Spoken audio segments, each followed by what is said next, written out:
Praise the Lord. My name is Dr. Roosevelt Robinson Jr., and I just self-published a book entitled God's Favor, My Wife. This book was prophesied by my apostle many years ago that said, I will write this book and it will bless many. I want you to go pick you up a copy. This book will inspire you, encourage you, and bless your soul.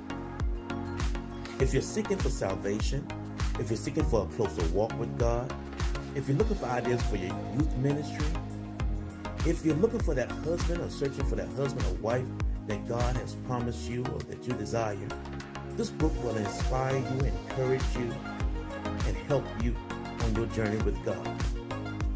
Go to barnesandnoble.com, that's bn.com or amazon.com, and pick you up a copy.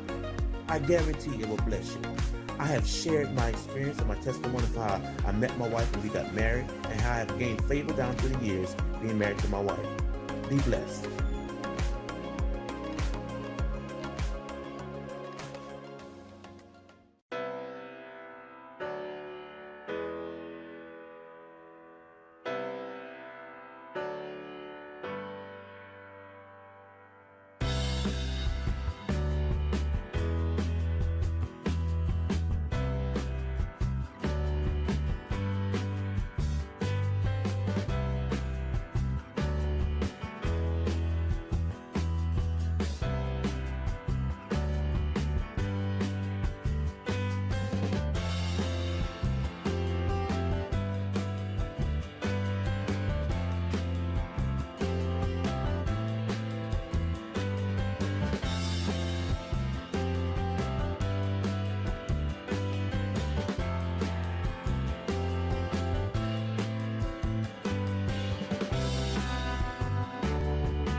Greetings to those of you who are listening and viewing from around the world.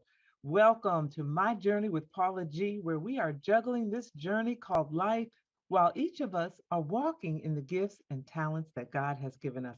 If this is your first time on the journey, thank you all so much for joining us. We are so grateful that you have tuned in or you are viewing. If you are returning, welcome back. It's good to have you back, and we appreciate your continued support. I tell you all each and every week that time is precious.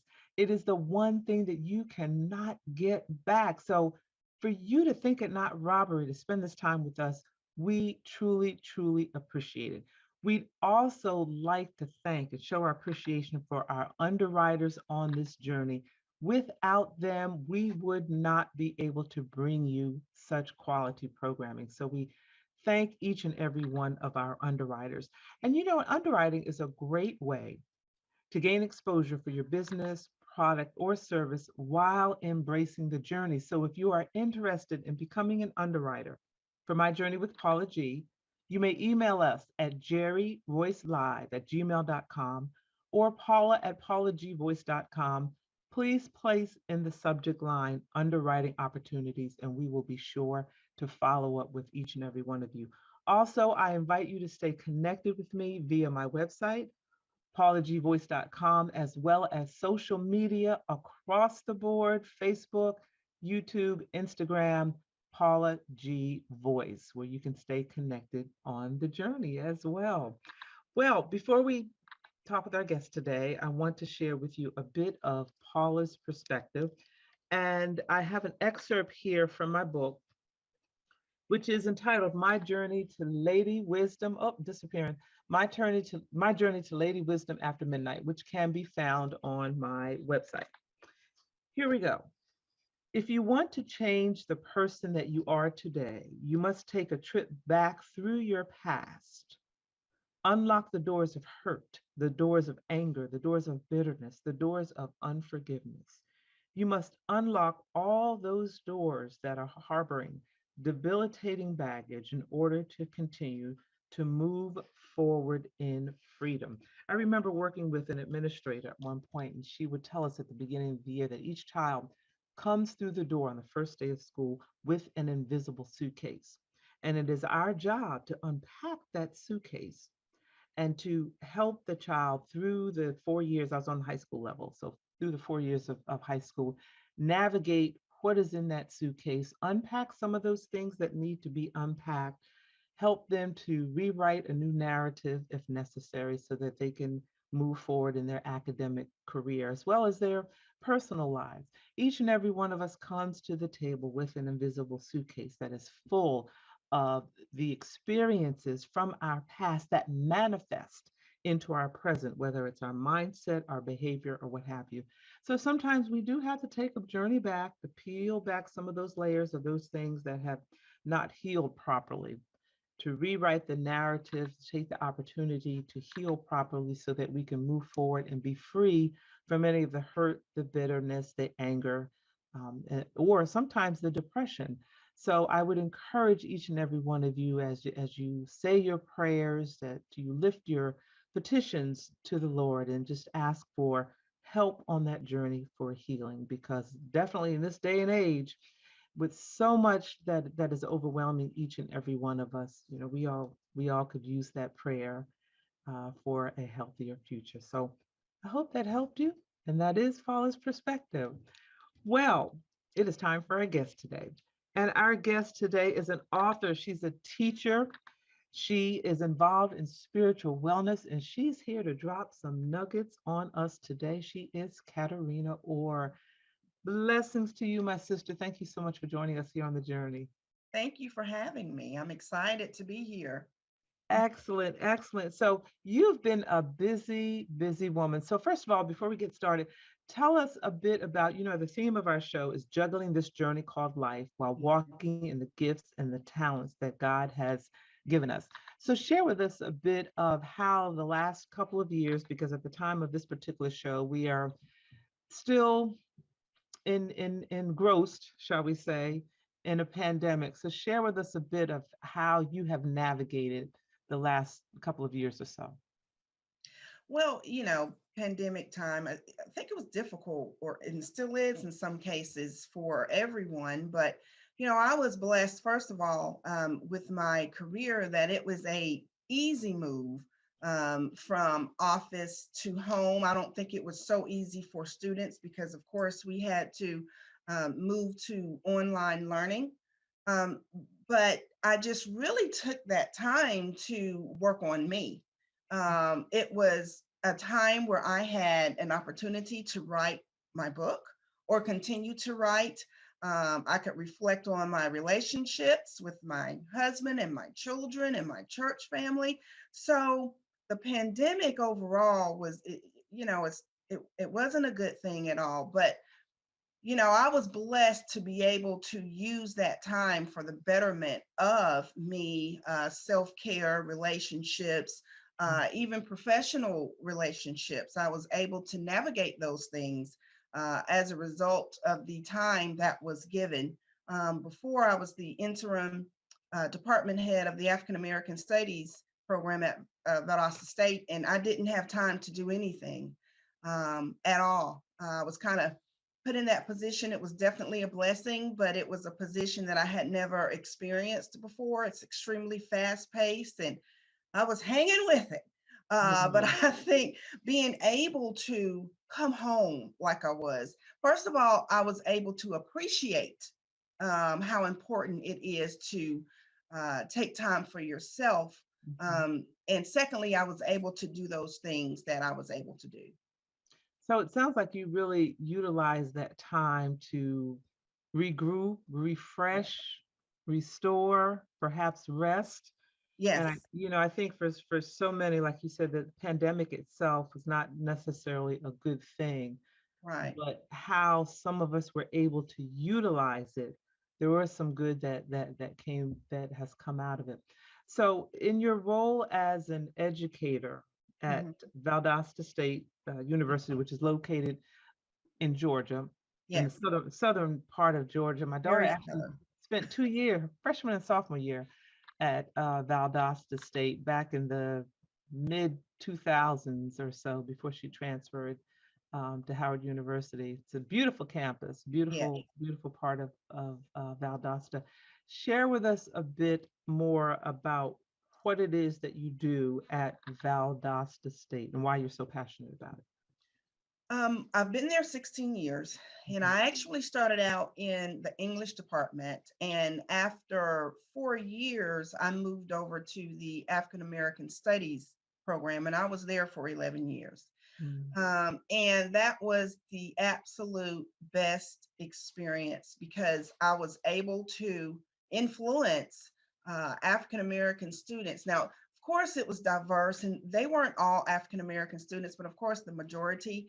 And what I learned is those students who took those classes were already very aware of their identity. They were already aware of where they were, or their place rather, in society. So I was taking, I wouldn't say, this ball of clay. It was clay that was already developed and they just needed to be taken into it. I was able to craft a class based on Beyonce's Lemonade uh, visual album. That was great. It got national attention, and we were able to form what we called the sisterhood. No name, no anything, and the only stipulation is, or was, you had to go through the class. And once you went through the class, you were automatically able to join this sisterhood, which grew into this forum we did that was always very well attended, Black Woman's Forum. So, Black images in film, a lot of different courses that I was given the liberty to craft, and they were always very well attended. Definitely passionate about being able to impart that knowledge um, to these, what I like to call half grown, half grown. I'm twice grown, they're half grown people. And they were just like sponges, like receptacles. They were just taking it all in. And even today, I still have major relationships with many of the students. After I was interim head for a year, I went back to the English department, and teaching English is my love as well. Of course, as freshmen, it's a little different type of relationship. I almost have to be in um, the mama role with the ruler. The Because ruler. this pandemic really did something. Yeah, I mean, it did something to um, the freshmen coming in. They went through something, and so we're still having the remnants of that and having to work that out so that they can be back to where they need to be. Right. So, as teaching English, and I grew up in a Hmm. family of educators. My aunties were, if they weren't in nursing, they were teachers. And I can remember as a Right. child coming in and I'm all excited about telling them about, if I went to the fair, the circus, and I'm all excited. And every phrase, they are correcting my English so much so that when I try to get to the end of my story, I forgot what I said. And they're like, "What? Okay, child, what are you trying to tell us?" And I would have forgotten what it was I was trying to say Right. because they are correcting my English. So Yeah. in this season that we're in, you may have to help me with this. I am Hmm. struggling with, I think capitalization is becoming extinct, and punctuation. Need I go on? So Hmm. it just disturbs my spirit. From the onset of texting language has Yes. infiltrated our standard English, if you will, and it's major because it has crept into these academic papers. I have a professional editing service as well, and it's the professionals, believe it or not, they do it as well. I don't think that they believe that standard English is as important as it used to be, but it's still used. You need a standard. You need a You standard. have to have this standard that everyone can identify with so that you can communicate with everyone that you want to identify with. So Mhm. it's difficult. It's difficult and Yeah. it's amazing. It's in my syllabus. Please don't use texting language in your writing, and it still creeps up and they pay. They pay. Yeah, My they do students, I'm dearly. sorry, yeah, they pay for it. Yes, and that, and I remember back, being an educator, I remember it's been, I would dare say, almost a decade now when cursive writing came out of the schools, and I was having Yeah, a challenge with the postal service, and one of the things I mentioned, I said, I can imagine you have this generation of new postal workers that are coming up that don't know cursive. And the supervisor on the other end, she said, yeah, that's becoming a challenge. So you got mail they're handling and can't read cursive because it was taken out of the schools about 10 years ago. So wow. yeah, so it's, I don't want to get off on these pet peeves, but to your, to your Yeah, point, the power of proper use of yes, language speaks to where we are when it comes to communication nowadays.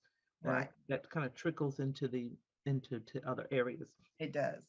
So experience in teaching English, Yeah. which I would say would be a natural transition to becoming an author. Share with us a bit about some of what you have written. It's I write everything. It's funny because I've written screenplays and I often uh, put my screenplays into different writing competitions Mhm. and even one in New York, the international competition, I was able to place in the quarterfinals. So I write screenplays, I write stage plays. I've written and directed stage plays that have been performed in 4 different states. Mhm. And then I edited and published authors' works. And it's something because people would often call me an author and I would get annoyed. I'm not an author, I'm an Mhm. editor. I'm an Mm. editor, I'm a publisher, I'm not an author. Did not Mhm. think I wanted to write books at all. When you can write screenplays and stage plays, you just write action. It's just action, action, action. You don't have to Wow. describe the place. You don't have to, create this extensive dialogue because it's what you see. It's the movements that the watchers are more audience. It's what they watch and want to see. But sometimes people can speak over your life and you don't even realize that's what's going on because I had a harrowing experience, something I had never, ever experienced before. And the way that I was able to work through it was Mhm. to write. Mm. And I said, God, you really know, you're going to do what God wants you to do Right. one way or the other. He's Mhm. going to get you where he wants you to be. And I remember when I was going through that experience, I would say, Lord, just tell me what the lesson is. I promise you I will learn that lesson so Right. we can move past this. Well, it was to get me to write. And that's exactly what happened. And that was my journey to writing this book, Excellent. So tell us the title of the book, The Assistant. The Assistant, and can you just give us a little snippet of what it is about? It's about this uh, young, twice grown uh, African American woman, and she's juggling being a preacher's wife and working in higher education. And now she has this new challenge of being in administration that she's never done before, and the challenges that she has to face once she gets into that position. One of the main challenges being her assistant, but then there are others. Once she gets in this position, it starts bumping up against her faithfulness and being faithful to um, her church. And then to add just another whammy, um, there have been some department heads, African American women department heads, who have come up missing. One Mm. they found dead in the river. And Mm. now Felice is being harassed by the same group that they believe killed these other women. Oh my God. Some are still missing. So Right. that's the crux. That's a little bit of twist. And then also, in addition, spiritual wellness. Tell us a little bit about that. You know, okay. I'm kind of unorthodox, I think, when it comes to being a preacher's wife or a first lady. I just want to be called a preacher's wife because I just don't. First lady is fine, but it's not for me because I'm not first in anything. I'm struggling like to be the best Christian that I can be, like everyone else. And sometimes um, we don't want to talk about certain issues as Christians. And the issues that we don't want to talk about are the very issues that are keeping us sick, whether it's mentally or physically.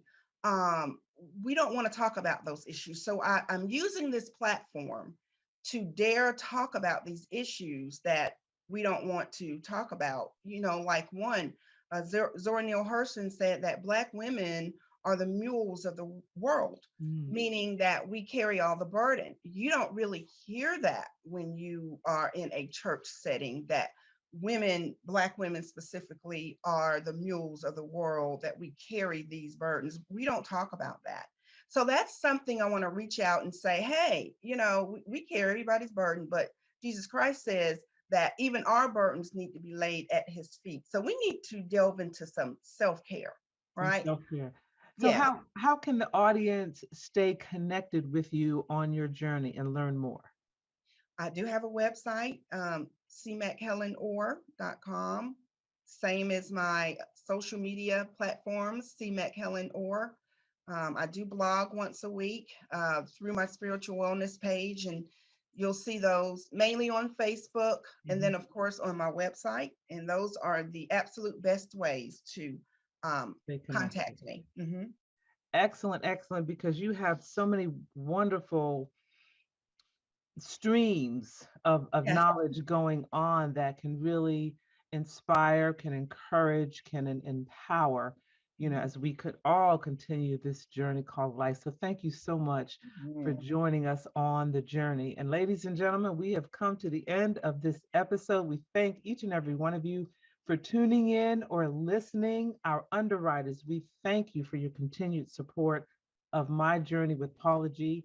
Make sure you connect with us, my website, paulagvoice.com, across social media, YouTube, Instagram, Facebook, Paula G Voice. And I leave you with this, as I always do, that the greatest conversation you will ever have is the one that takes place in between your ears. What are you speaking to yourself? Is God a part of that conversation? And are you listening to his still small voice? Until next time, ladies and gentlemen, embrace the journey. Praise the Lord. My name is Dr. Roosevelt Robinson Jr., and I just self-published a book entitled God's Favor, My Wife. This book was prophesied by my apostle many years ago that said, I will write this book and it will bless many. I want you to go pick you up a copy. This book will inspire you, encourage you, and bless your soul. If you're seeking for salvation, if you're seeking for a closer walk with God, if you're looking for ideas for your youth ministry, if you're looking for that husband or searching for that husband or wife that God has promised you or that you desire, this book will inspire you, encourage you, and help you on your journey with God.